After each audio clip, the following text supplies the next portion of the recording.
Kashi जुराह case, है ना। अपन ने पढ़ा नंद कुमार का केस, पटना केस, दोनों केस समझ आया ना।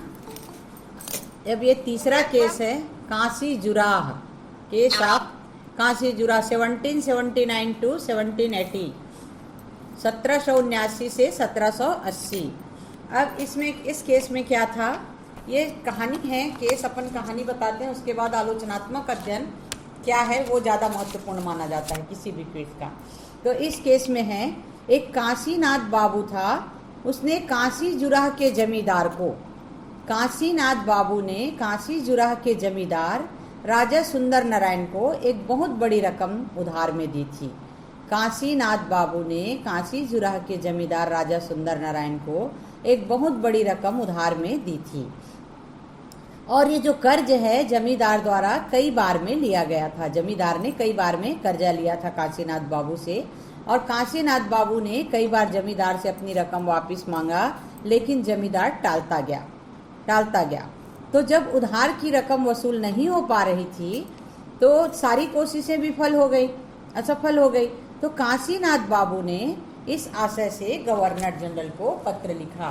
क्या पत्र लिखा गवर्नर जनरल को, कि मालगुजारी वसूली करते हुए गवर्नर जनरल से उसका सीधा संबंध होता है, किसका, जमींदार का मालगुजारी वसूली करते हुए सीधा संबंध गवर्नर जनरल से रहता है। इसलिए इसकी जानकारी गवर्नर जनरल को दी कि काशी जुराह का जमींदार मेरा जो उधार का रकम है, जो कर्जा है, वो वापस नहीं कर रहा है।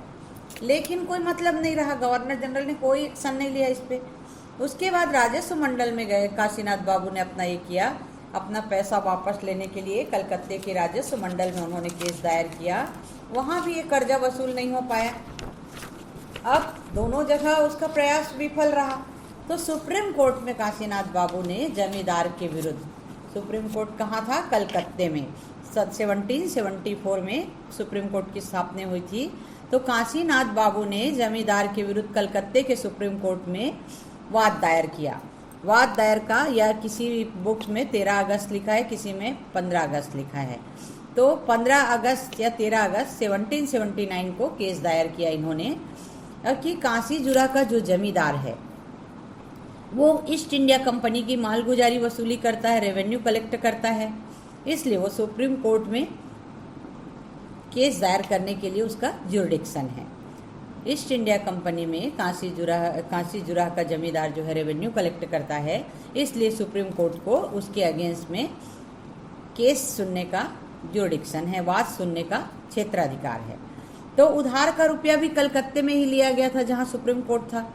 तो सुप्रीम कोर्ट को ट्रायल करने का इस केस में पूरा जुरिडिक्शन है, ऐसा बताया गया। पहले बताते थे कि मेरा जुरिडिक्शन इसके कोर्ट में है कि नहीं, ऐसा बताना पड़ता था अंग्रेज लोग के समय में, ब्रिटिशर के समय में। तो सुप्रीम कोर्ट ने तुरंत ही मामले को अपने हाथ में ले लिया, और जमींदार के विरुद्ध सुप्रीम कोर्ट ने तुरंत ही मामले को अपने हाथ में लिया, और जमींदार के विरुद्ध अरेस्ट इन मीन प्रोसेस कल भी पढ़े हैं अपन। इसके तहत उसने अपना खतरनाक हथियार अरेस्ट इन मीन प्रोसेस जारी कर दिया, और जमींदार को अरेस्ट करके कोर्ट में के समक्ष पेश करो, और साथ ही 3 लाख रुपए की जमानत भी देने का आदेश दिया। सुप्रीम कोर्ट ने केस को तुरंत अपने हाथ में लिया, और जमींदार के विरुद्ध अरेस्ट इन मीन प्रोसेस के तहत आदेश जारी किया कि जमींदार को अरेस्ट करो और न्यायालय के समक्ष प्रेजेंट करो, और साथ ही साथ उनको 3 लाख रुपए की जमानत पेश करने का आदेश भी दिया गया।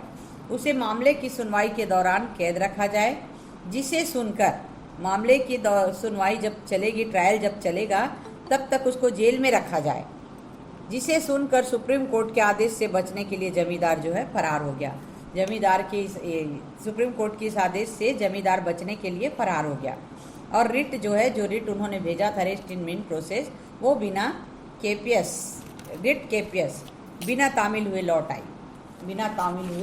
आई। और उसके बाद मिदनापुर के कलेक्टर को पत्र लिखा। जमींदार जो है मिदनापुर की कलेक्टर की सीमाओं के अंतर्गत रेवेन्यू कलेक्ट करता है, और मिदनापुर के कलेक्टर से ने सरकार को ये सूचित किया कि सुप्रीम कोर्ट के आदेश से बचने के लिए जमींदार लापता है, जिससे मालगुजारी कलेक्शन में काफ़ी लॉस हो रहा है।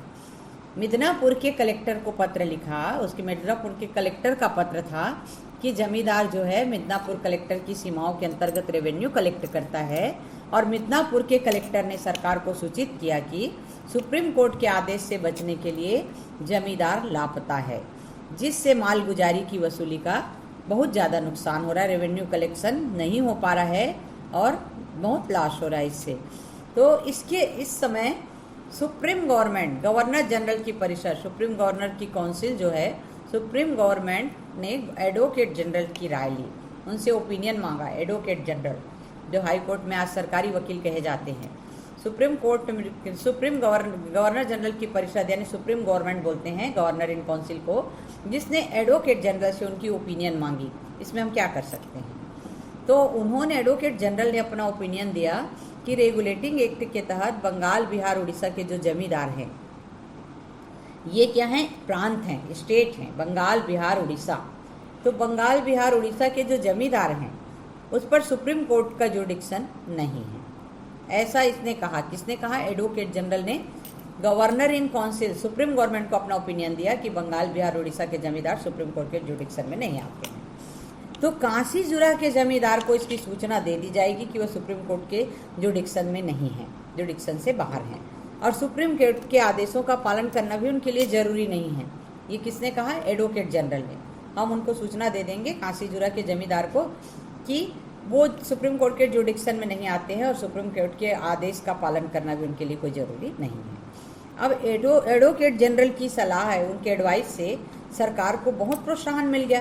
अरे ये तो मेरे पक्ष में बात कर रहे हैं एडवोकेट जनरल। तो एडवोकेट जनरल की सलाह से सरकार को बहुत प्रोत्साहन मिला और उसने क्या किया? एक आम सूचना छपवा दी। कैसी सूचना छपवा दी? आम सूचना जानते हो ना, जैसे कहीं पब्लिक प्लेस में चिपका देते हैं जिसको हर कोई पढ़ सके और उसकी जानकारी हर किसी को हो सके। तो जमींदार या भूमि से संबंधित जो भी व्यक्ति हैं वो सुप्रीम कोर्ट के जुडिक्शन से बाहर हैं, क्षेत्राधिकार से बाहर हैं और वे कंपनी के नौकर नहीं हैं। ऐसी सूचना आम छपवा दी उन्होंने कि जमींदार या भूमि से संबंधित व्यक्ति सुप्रीम कोर्ट के क्षेत्राधिकार से बाहर हैं और वो कंपनी के नौकर नहीं हैं। ये आम सूचना छप गई। और 500, वैसे भी नियम था, अपन पहले पढ़े हैं, 500 से ऊपर के जो भी केसेस होंगे उसमें अंग्रेज से शर्त नहीं लिया गया था। यदि वाद की स्थिति होगी, केस की स्थिति, डिस्प्यूट की स्थिति होगी तो सुप्रीम कोर्ट पर न्याय होगा, ऐसा कहा गया था। 500 से ऊपर के जो भी 500 रुपीज़ के ऊपर से जो भी केसेस होंगे, किसी अंग्रेज से शर्त नहीं लिया गया था कि ऐसी डिस्प्यूटेड की स्थिति में सुप्रीम कोर्ट पर न्याय होगा।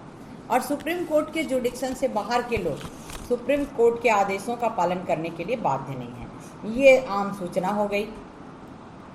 आम सूचना के बाद सुप्रीम कोर्ट और गवर्नर की काउंसिल, गवर्नर जनरल के बीच तनाव बढ़ते गया, डिस्प्यूट बहुत बढ़ गया, इनकी जो मुठभेड़ और उग्र होते गई। तो कांसीजुरा के जमींदार के विरुद्ध रिट जो है वो बिना तामील हुए लौट आई थी। तो गवर्नमेंट, जो सुप्रीम गवर्नमेंट थी, गवर्नर जनरल की council, governor general in council, इसके द्वारा शक्ति का प्रयोग किया गया। और दूसरा अमोद अस्त्र सुप्रीम कोर्ट का, दूसरा, पहला अरेस्ट इन मीन प्रोसेस पढ़े, दूसरा अमोद अस्त्र सुप्रीम कोर्ट ने जमींदार के विरुद्ध उपयोग किया। क्या अमोद अस्त्र उपयोग किया?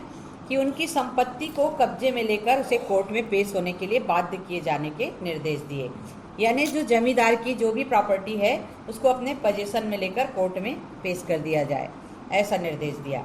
और इस आदेश को जमींदार तक पहुंचाने के लिए, सुप्रीम कोर्ट के इस आदेश को शेरिफ के साथ एक मामूली सैन्य दल भेजा।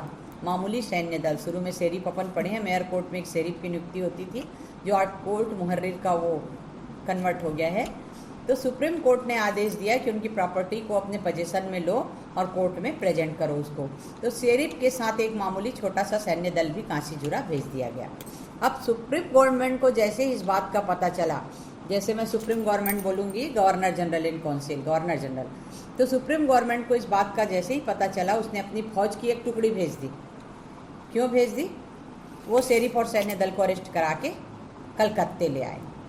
तो सुप्रीम गवर्नमेंट ने एक टुकड़ी भेजी, सैन्य टुकड़ी, फौज की टुकड़ी, कि शेरिफ और सैन्य दल को अरेस्ट कर लो और कलकत्ता ले आओ।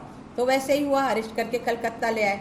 भले बाद में रिहा कर दिया गया उनको, लेकिन अब गवर्नर जनरल के विरुद्ध, ये तो गलत हुआ ना कि सुप्रीम कोर्ट के आपने आदेश की अवहेलना की और उसके बाद उनके द्वारा भेजे गए जो सैन्य दल थे उसको अरेस्ट कर लिया। ये सरासर कोर्ट के साथ गलत हुआ कि कोर्ट की आपने मर्यादा नहीं रखी, गरिमा नहीं रखी। तो गवर्नर जनरल के विरुद्ध क्या हुआ, ये घटना होने के तुरंत बाद काशीनाथ बाबू ने सरकार की परिषद के गवर्नर जनरल वारेन हेस्टिंग्स, उस समय गवर्नर जनरल वारेन हेस्टिंग्स थे तीनों केस के समय, तो वारेन हेस्टिंग्स के विरुद्ध व्यक्तिगत रूप से अनधिकृत भूमि प्रवेश का सेकंड केस दायर कर दिया। किसने किया? काशीनाथ बाबू ने। काशीनाथ बाबू ने सबसे पहले मिदनापुर, इसको क्या बोलते हैं, राजस्व मंडल में ये किया और गवर्नर जनरल को पत्र लिखा, राजस्व मंडल में किया, दोनों से उसको कोई कुछ भी रिएक्ट नहीं मिला, कोई भी एक्शन नहीं हुआ। तो उनने कहा सुप्रीम कोर्ट गया, सुप्रीम कोर्ट में काशीनाथ बाबू ने केस दायर किया जो अपन पढ़ रहे हैं। तो काशीनाथ बाबू ने गवर्नर जनरल के विरुद्ध सुप्रीम कोर्ट में एक दूसरा केस दायर किया कि उसने अब उसके ज़मीन पर ट्रेसपास बोलते हैं इसको, अनधिकृत भूमि प्रवेश, सेकेंड बात दायर कर दिया। और गवर्नर जनरल की परिषद के विरुद्ध, जो गवर्नर जनरल के विरुद्ध सुप्रीम कोर्ट ने सम्मन जारी कर दिया कि आप कोर्ट में उपस्थित होइए। और गवर्नर जनरल ने भी सुप्रीम कोर्ट द्वारा जारी सम्मन का सम्मान किया और न्यायालय में उपस्थित होने के लिए उसने स्वीकार भी कर लिया। लेकिन इसी बीच जैसे ही एडवोकेट जनरल को इस बात का पता चला कि जो गवर्नर जनरल वारेन हेस्टिंग्स हैं उसने सुप्रीम कोर्ट में उपस्थित होना स्वीकार कर लिया है, तो उसने फिर से एक चाल चली, ये कहा कि जो वारेन हेस्टिंग द्वारा किया गया कार्य है, अनधिकृत भूमि प्रवेश, इनलीगल ट्रेसपास, है ना, जो कार्य है वो एडमिनिस्ट्रेटिव है, प्रशासकीय है, इसलिए वो सुप्रीम कोर्ट की अधिकारिता में नहीं आते, जुडिक्शन में नहीं आते हैं। इसलिए सुप्रीम कोर्ट की जो आदेशिका थी गवर्नर जनरल ने लौटा दी। काशीनाथ बाबू ने तुरंत ही दूसरा वाद दायर कर दिया गवर्नर जनरल के ऊपर, व्यक्तिगत रूप से पर्सनल केस दायर किया कि उसने इलीगल रूप से मेरी ज़मीन में प्रवेश किया है। और जो गवर्नर जनरल थी वो काउंसिल भी उसके सम्मान का सम्मान करी, जो सम्मान भेजते हैं उपस्थित होने के लिए उसका सम्मान करी और उपस्थित होना स्वीकार भी कर लिया।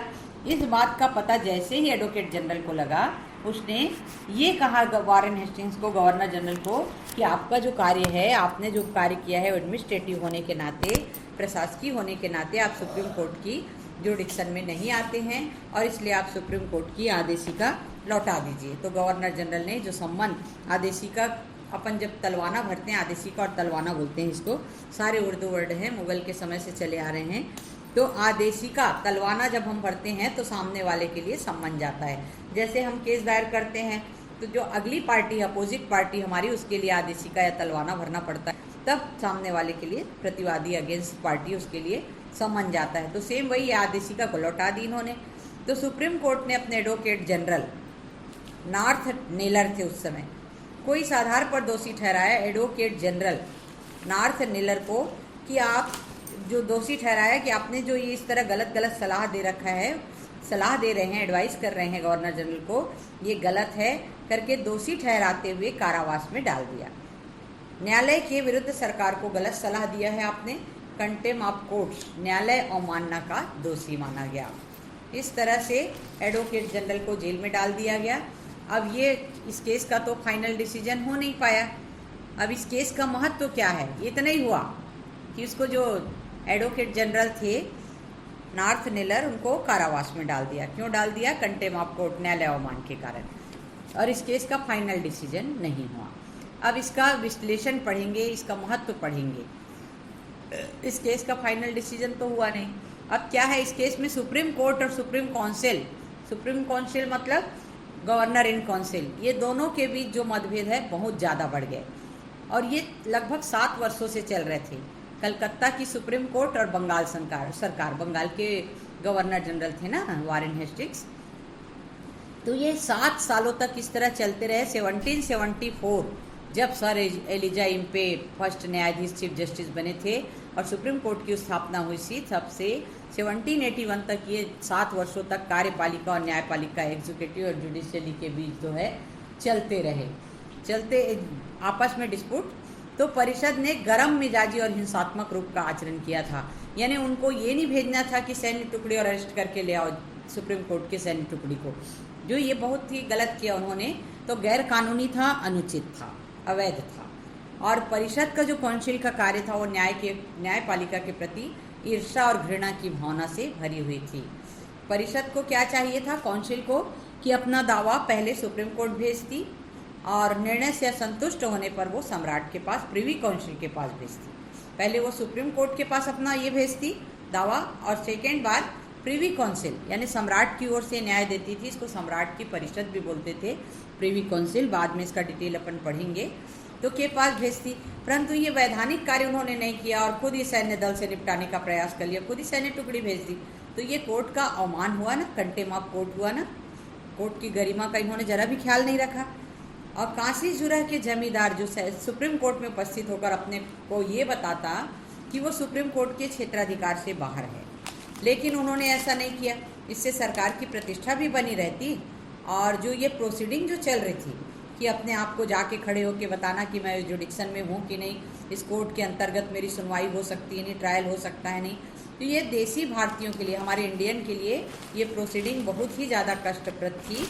और ये अधिकार की पक्षकारों को बताना कि मैं उनके कोर्ट के में आता हूँ कि नहीं, आप ट्रायल कर सकते हो कि नहीं, ये तो जो लीगल थ्योरीज हैं, विधिक सिद्धांत है, उसके अगेंस्ट में जाते हैं। बल्कि ये न्यायालय को चाहिए कि हम उसके क्षेत्राधिकार में आते हैं कि नहीं, वो हमको बताए। तो केस का अब फाइनल डिसीजन इसमें नहीं हुआ। अब इसका आलोचना, इसमें क्या हुआ, सबसे पहले तो सुप्रीम कोर्ट और सरकार के बीच, गवर्नमेंट के बीच बहुत ज़्यादा डिस्प्यूट हो गया, खुला संघर्ष चालू हो गया। दूसरा, सुप्रीम कोर्ट का जो रिट क्षेत्राधिकार था वो कंटेम्प्ट ऑफ कोर्ट महत्वहीन हो गई। तीसरा, सामंजस्य की कमी थी गवर्नमेंट और सुप्रीम कोर्ट के बीच। चौथा, जमींदारों पर पूरी तरह निर्भर थी मालगुजारी व्यवस्था, यानी जमींदार पूरी तरह रेवेन्यू कलेक्शन के ऊपर, जमींदार ही करेंगे और कोई नहीं करेगा, ऐसा था रेवेन्यू कलेक्शन, है ना। तो पुरानी फिल्मों में भी आप लोग देखे हो कि जो मालगुजारी वसूली, रेवेन्यू कलेक्शन करने जाते थे और किसी गरीब लोग के पास पैसे नहीं होते थे तो उनके धान को छीन ले आते थे, खड़ी जो फसल काट के लाए रहते थे उसको, या उसकी पत्नी या उसके बच्चों को उठा के ले जाया जाता था। तो जमींदार को इतने ज़्यादा पावर दे दिए गए थे कि ये बहुत अत्याचार करते थे एक सामान्य जनता के ऊपर। और सुप्रीम कोर्ट का जो जुरिडिक्शन था वो भी अनक्लियर था, क्लियर नहीं था, अस्पष्ट था, यानी प्रतिवादी को ये सिद्ध करना पड़ता था कि वो उनके जुरिडिक्शन में आते हैं या नहीं। अब उसका, इस केस का फाइनल डिसीजन भी नहीं हो पाया और वादी को न्याय भी नहीं मिल पाया। और एडवोकेट जनरल ने गलत सलाह दी सरकार को, जो कि सलाह तो दी, लेकिन इसको भी चाहिए था कि गवर्नमेंट को कि सुप्रीम कोर्ट के जो कार्य हैं उसमें हस्तक्षेप ना करें, इंटरफेयर ना करें। और सरकार द्वारा जो सुप्रीम कोर्ट के विरुद्ध शक्ति का प्रयोग किया गया था वो भी इनलीगल था, उनको सुप्रीम कोर्ट के विरुद्ध ऐसी शक्ति का प्रयोग नहीं करना था। तो ये तो हुआ काशी जुराह केस। काशी जुराह का केस। अब तीनों केस आप